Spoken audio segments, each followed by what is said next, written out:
مصدر المكتب ايه؟ ليه انت حضرتك بتتكلم بصوره يأسيه؟ ليه ما تبداش بنفسنا؟ ليه ما نبداش بذاتنا؟ ليه انت ما تدورش وتبحث؟ ليه ما تتعبش؟ ليه عاوز الحل يجي لك لحد عندك؟ برضه فين دورك؟ ممكن نقعد، لان هو الحوار كده اقتصر على فئات معينه. اتفضل. اقعدوا استريحوا والكل هيسمع والكل اتفضل اتفضل.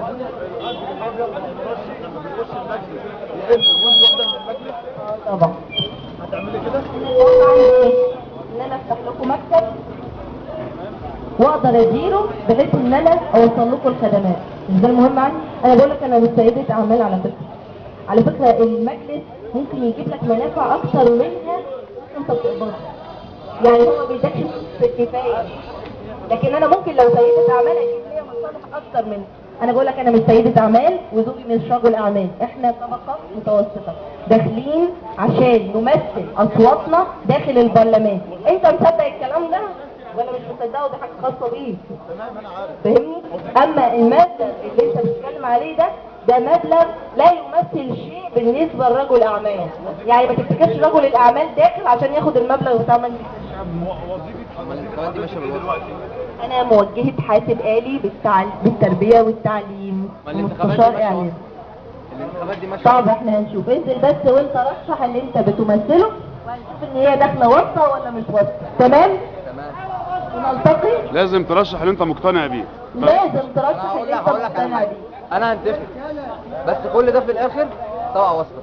هيطلع واحد بواسطه هياخد. طب اعمل اللي عليك. ازاي؟ اعمل اللي عليك وقول واسطه ازاي؟ ده كان باصوات. اعمل اللي عليك لان انت فقدت الثقه، بس هو في تغيير، بس انت فقدت الثقه في ده، بس هو في فعلا تغيير.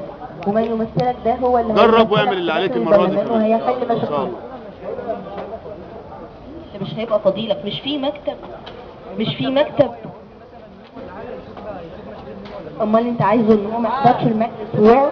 ما هو لازم في ترتيب، في اولويات.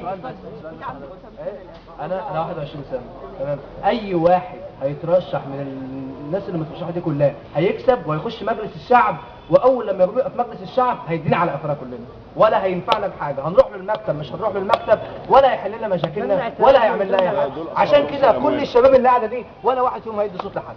الكلام ده ممتاز جدا، ممتاز. يعني كل الشباب مقتنع ان كل الفئات داخله عشان مصلحه شخصيه.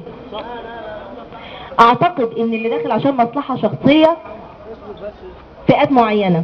احنا دايما نربط ربط المال السياسي، المال بالسياسه، ده فيه مشكله. ده اللي عايز مصلحه شخصيه.